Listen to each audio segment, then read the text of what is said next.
के कहाँ से हुनर लइलू हो दिलवा तोड़े के।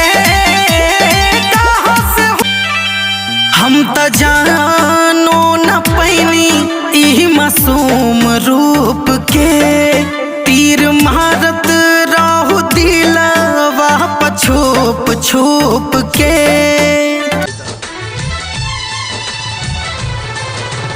याद बा हमरा खातिर तू हर तूफान से टकरा जानू हमरा एक आवाज पे दौरन बाबरी होके आ जालू।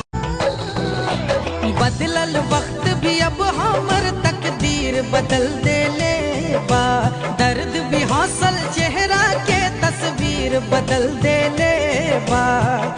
खामोशी से देखा यारो हमर मौत के तमाशा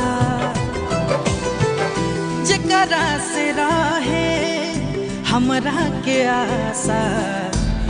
तोहसे पहले केहू दिल में हमारा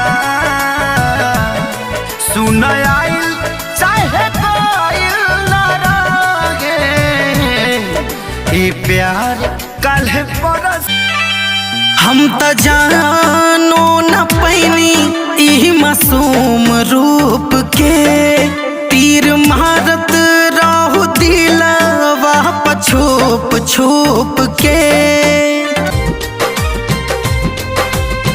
केहू बस नगराया केहू बस टोला सब कर बियाहे ही से नुरे से होला।